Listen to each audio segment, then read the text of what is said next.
Bloomberg Audio Studios. Podcasts, radio, news. This is Bloomberg Businessweek with Carol Massar and Tim Stenovec on Bloomberg Radio. Well, today's probably a pretty good day.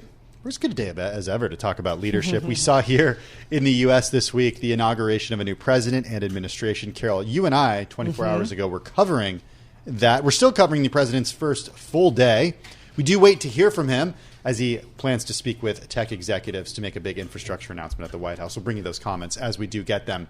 Leadership, though, and different types of leaders and what makes a good leader is Adam Galinsky's world. He's a Paul Colello Professor of Leadership and Ethics at Columbia Business School. He's got a brand new book out, Inspire, The Universal Path for Leading Yourself and Others. Professor Galinsky joins us here in the Bloomberg Interactive Brokers studio. Before we get into what you write about, this inspiring, infuriating continuum, the different types of leaders that are out there, I want to hear from you how this book came together, because you essentially created a class at Columbia Business School that every person who goes to Columbia is required to take. So I've been studying leadership and teaching leadership since 2002. Originally, I was at the Kellogg School of Management, taught at Berkeley, and then at Columbia. And around 2006, I was actually teaching the FBI, the Federal Bureau of Investigation. We had a program at Kellogg for agents to come in, about 60 agents at a time. And one of them just started talking about a leader that inspired them. And I was really struck immediately by the transformation in physical transformation. His eyes lit up, right? He almost looked smiled. He got expressive. His voice spoke really quickly with a little higher pitch. And it was clearly that he had been fundamentally affected and impacted by this leader. Then the next year, a different FBI agent, ironically enough, started saying, I don't want to talk about an inspiring person. I want to tell you about all the infuriating leaders I had. So I started asking hundreds and thousands and probably tens of thousands of people across the globe a very simple question. Tell me about a leader that inspired you, and tell me about a leader that infuriated you. And notice both types of leaders transform you inside, right? One is like a wellspring. The other is, a seething cauldron. And one of the things I realized really quickly is that they're basically mirror images of each other. So the inspiring leader, right, has that optimistic big vision. The infuriating leader is a pessimist, pedantic, right? The inspiring leader is courageous. Infuriating leader is cowardly. Inspiring leader elevates people. Infuriating leader diminishes people. And so you can start to understand that this happened. The second really fascinating thing about this research is I started asking people all over the world.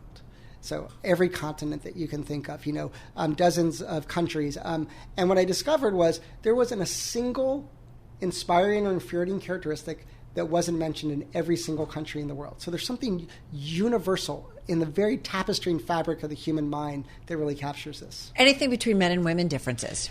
I have not found any. It's a great question. That's another one, which is that women find courageous, big picture, generous people inspiring, and so do men. And it doesn't really vary that much it doesn't vary by gender, by ethnicity, by country, by culture. There's something really fundamental about that. I think there's some variation sometimes in, like, you can see Democrats and Republicans, right, where Democrats put a little bit more emphasis, let's say, on the empathy side, and Republicans might put a little bit more emphasis on the strength side of the equation. Well, to that point, and I want to jump right into it, because we do want to go over some leaders at a certain point, and whether they're inspiring or infuriating. But I think to myself, here you are telling us about these different leadership qualities or the way that people view leaders that they've encountered in their lives. I think of somebody's top of mind, President Trump. To many people, to more than 70 million voters, he's an inspiring leader.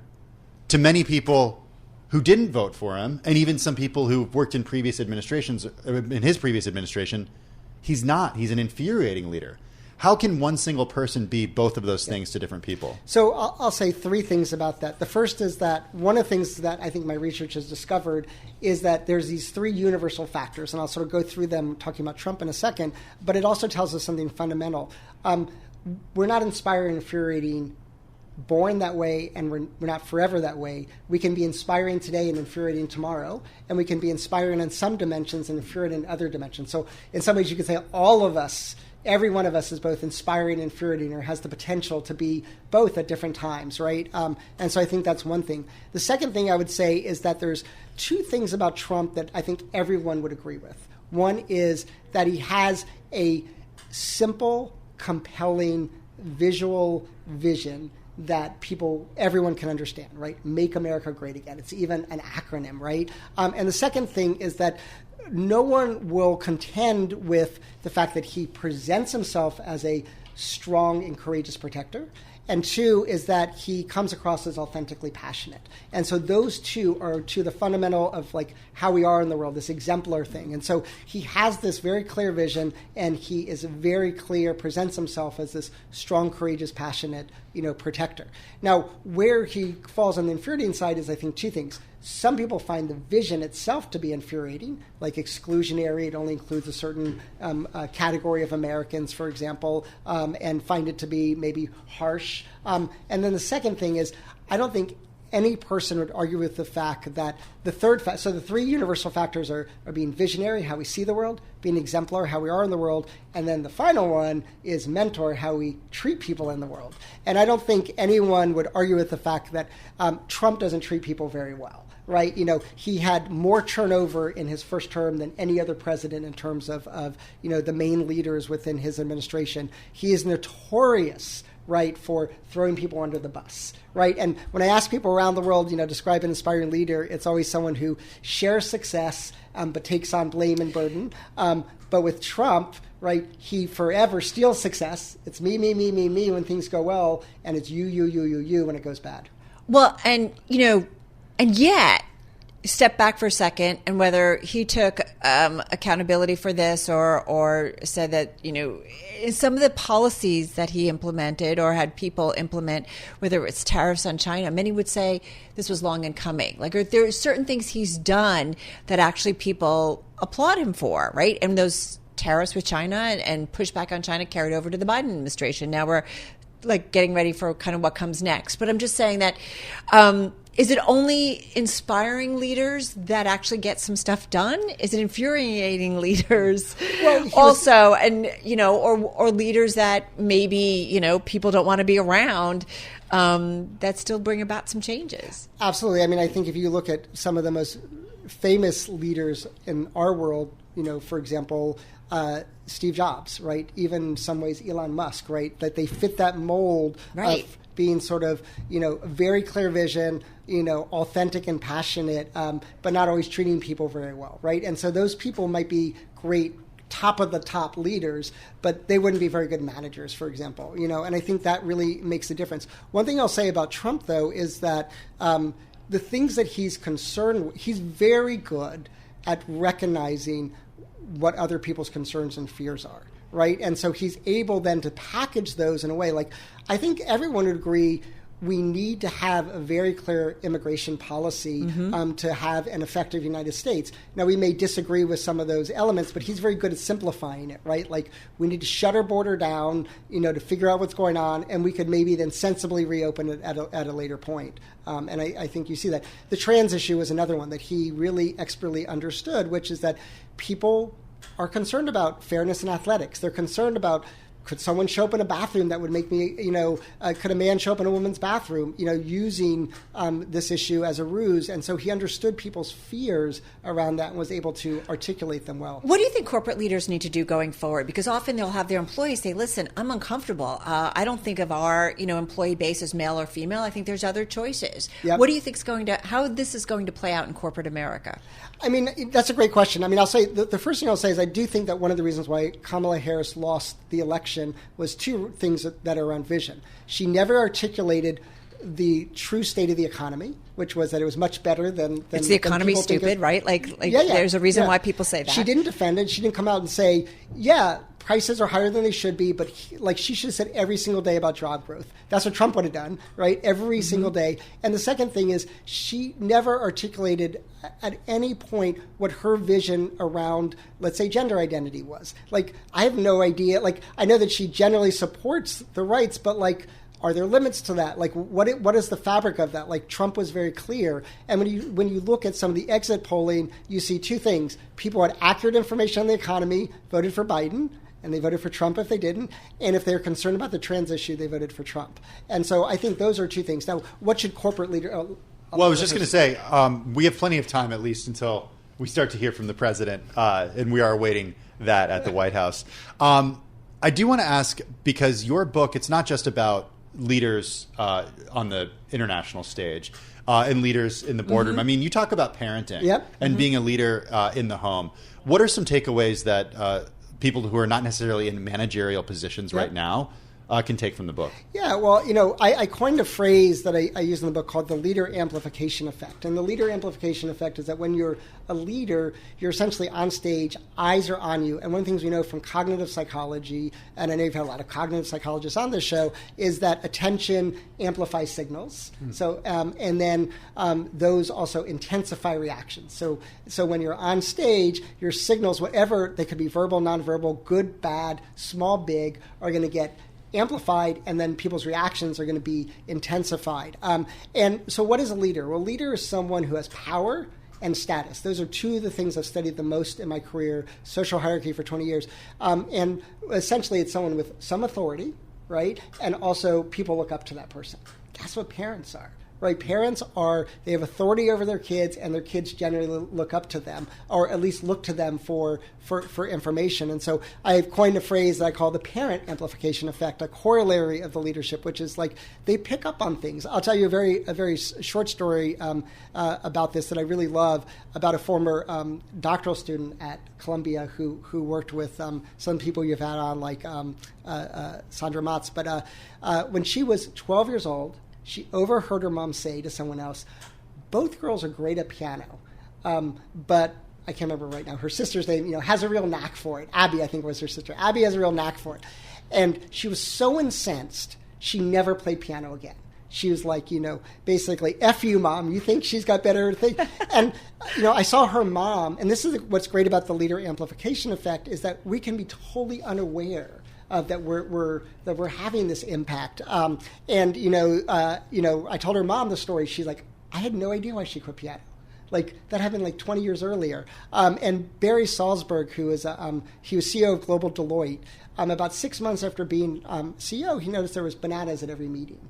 He's like, like, is bananas an important symbol of Deloitte? That I've been here 30 years, or like someone else. Gives? Did he bring a banana to a meeting? No. What happened was his first meeting he went to, he picked up a banana with a little bit of enthusiasm, and the executive assistant was like, have bananas at every meeting Barry's at. He didn't even say anything, right? And so, whether it's you're a parent, whether it's, and that's why I always say it's not about a position of leadership. It's like whenever you matter to someone else, right? It could be a spouse. It could be in a dating relationship. When you care about the opinion of another person, right, all of their expressions are because you're paying attention, right? And attention's really that currency. Well, with kids, I think about that a lot. We've talked about this, how kids can be branded as, well, you're a math kid, or you're really not a math kid. And they just kind of get it in their head and kind of go that route. We want to ask you about a couple different leaders. You have mentioned Elon Musk. It's interesting. We're just coming off the inauguration. We saw these big tech CEOs, so they're kind of top of mind for me. When you think of Elon, when you think of Jeff Bezos, Mark Zuckerberg, Sundar Pichai of Alphabet, I don't know, inspiring leaders, infuriating leaders? I mean, I think they can be a little bit of both, right? And some of them, clearly, one of the things that we are inspired by is people who do amazing things, right? Like, think of Steph Curry. Like, how many people are, Steph Curry is my favorite player, right? He can just do things that no one else can do. Josh Allen on the football field, right, is the same way. And so, people who create things are always going to hold, a big attention in the world. And that's true throughout history of the United States. You go back to, some of the famous people in the 1800s, and so I think that there's a way that we really get captivated by that vision and that super competence. But also they can start veering off into the wrong vision, right? And they can also start not really paying attention to other people. So one of the problems of the leader amplification effect is sometimes we aren't aware of the impact, right? That's exactly what happened with Erica's mother. She had no idea this offhand comment would have that impact. And so, So those employee surveys about your bosses are really good. Yeah, I mean, I think they're really good. I think so. I'm a huge fan of 360 feedback, right? And I think it's, I created I actually created a thing called, am I inspiring scale that people can sort of measure. But the best way to use it is to take it yourself and then have other people take it. And then you can say, I might think I'm visionary, but they don't see me as visionary. And that's that's what we want, is we want accurate understanding of how other people perceive us. So I'm thinking about other leaders out there who are in our world. We talked about Elon Musk. Yep. We talked about some of the other tech leaders. We just celebrated the life of Jimmy Carter. And a lot of people, in remembering Jimmy Carter, talked about how he had these qualities that, really inspired people around him. But he was an ineffective president because he was a micromanager and he didn't play the politics game. How do you balance? Where do you balance on this continuum to be effective? Yeah, I think that's right. I think, if we just go, the last chapter of the book talks about actually the connection between Jimmy Carter and Donald Trump. They both lost re-election, and fortunately I was able to get in a couple of paragraphs about Donald Trump becoming president again, after that. But, they lost because I think different parts of what I call the Venn diagram of inspiring leadership, visionary, exemplary, mentor. Jimmy Carter was clearly, he was deficient on the visionary end, right? He never articulated a clear vision for his presidency. And there's an amazing quote by, I can't remember exactly what it was, but it was about even cabinet secretaries need a vision in order to execute within their departments. And Jimmy Carter never gave them that vision, so they couldn't execute effectively. And the micromanagement, the famous story of Jimmy Carter approving the tennis schedule, everything. It's unclear whether it's actually true or what role he played, but it fit the image of who he was, which was someone who was lost in the weeds, a micromanager, couldn't see the thing. But all those other qualities, right? His courage, his calmness, his humanity, those shone brightly outside of the Oval Office. And so in many ways, right, his entire image was rehabilitated in that process. And, Donald Trump, really benefited from the fact that distance left him. He lost because he was a poor mentor, but the distance allowed people to forget how he treated people. Well, so much in this book. You cover a lot of ground. Adam, thank you so much. Adam Galinsky, Paul Colello, Professor of Leadership and Ethics at the Columbia Business School. His new book, Inspire, The Universal Path for Leading Yourself and Others. It is out and really gives you a lot of things to think about in terms of leadership today. You're listening to Bloomberg Businessweek with Carol Massar and Tim Stenovec on Bloomberg Radio. Well, speaking of the president, just a day into his presidency, investors are closely watching further moves from Donald Trump to assess their effect on markets. JP Morgan Chase, for example, is establishing a war room just for this purpose.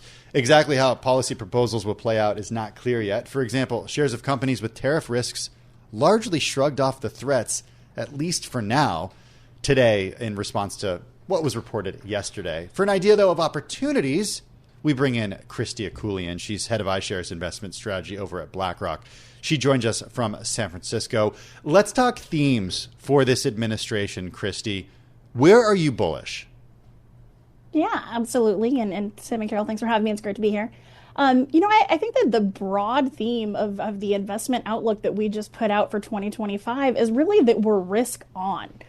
So we are overweight U.S. equities. We still see really strong, translation from that strong economic growth that we're seeing all the way down to strong corporate profitability. We're most bullish right now on large caps. We're really preferring to stay up in quality, even though on a day like today, I know we saw small caps pop a lot. Something like QUAL, which is our iShares quality ETF, is where we see the best opportunity because we think that the fundamentals matter just as much, too, as some of the narratives that we're getting. And from a fundamental perspective, we see the strongest earning growth coming from the highest quality companies. So that's the number one area we're bullish right now. In terms of, Kristy, of course, this is the first full day of President Trump in the White House. We're watching various policies start to come out, or at least indications of ones, and tariffs in particular. I think there is some concerns. We talked with our Gina Martin-Adams earlier of our Bloomberg intelligence team that tariffs that target economies usually impact companies.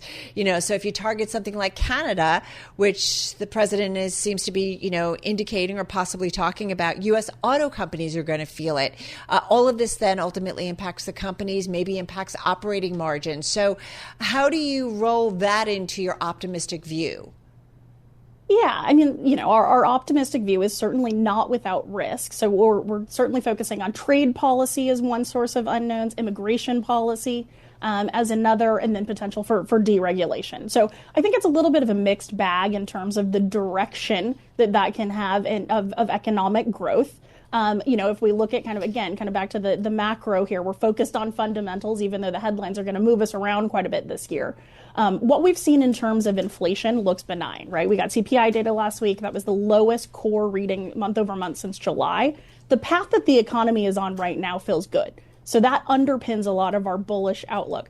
But the risks in terms of how those policy changes might be implemented are worth watching this year. So I think that you brought up tariff policy. Trade policy is obviously incredibly important. If that does reignite or reaccelerate immigration, then we think that there's some portfolio adjustments that you might need to make. We're talking about some thematic exposures right now, something like MADE, great ticker for Made in the USA, that really focuses on domestic manufacturing if we do see those widespread tariffs put into place, or something like technology independence. I think both of those thematic ideas have a place in a portfolio, especially if you're concerned about, trade policy, even though maybe what we saw from President Trump yesterday was a little bit more benign than markets were anticipating. So I think we did see a bit of a relief rally that the tariff potential was not quite as high as investors maybe had thought, and maybe what was priced into markets coming in. It's early yet, though.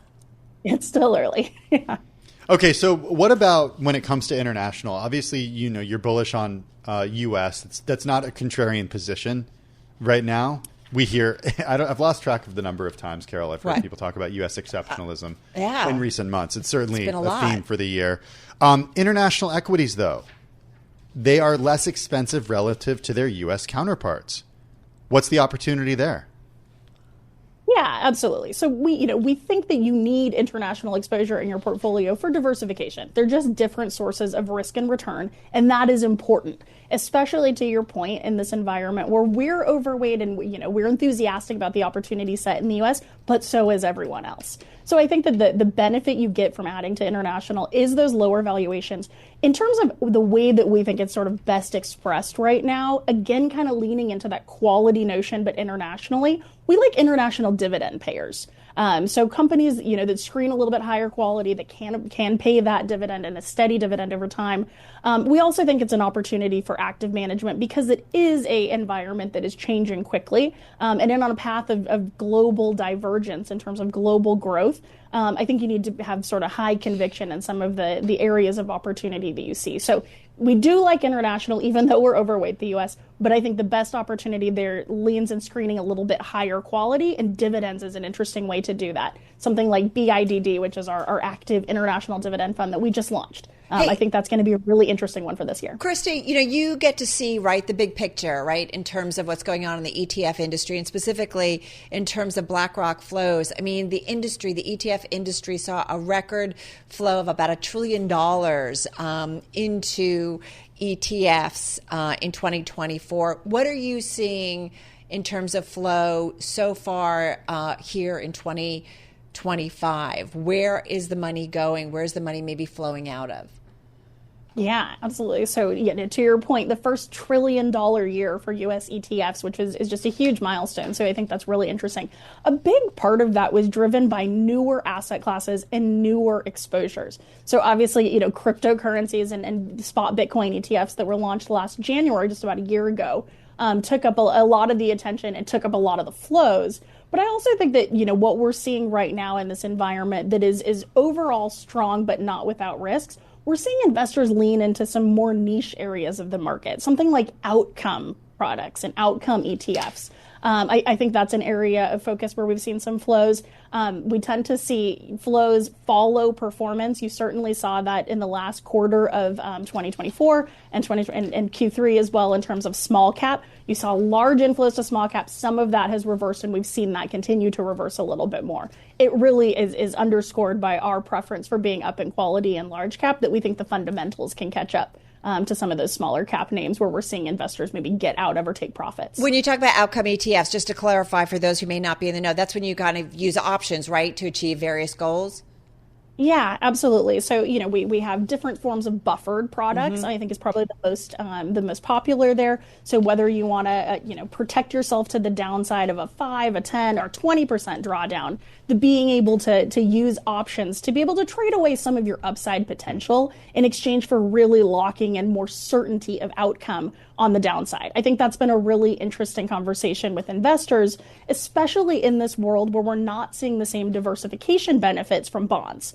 So if you love equities and you're overweight equities, which, we are right now, but at the same time, you're not getting that same ballast or diversification from longer term bonds, how are you constructing a portfolio that can weather a variety of different environments? And I think those outcomes, that having that certainty of outcome, has been really important for investors too.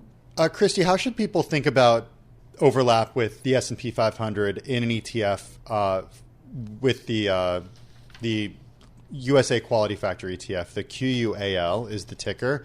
Because if I look at the holdings there, Apple's the biggest holding. You got Microsoft, Nvidia, Visa, MasterCard, Meta Platforms, Eli Lilly, Alphabet, United Health, TJX companies. How should investors think about that compared to just buying an index fund with the S&P 500?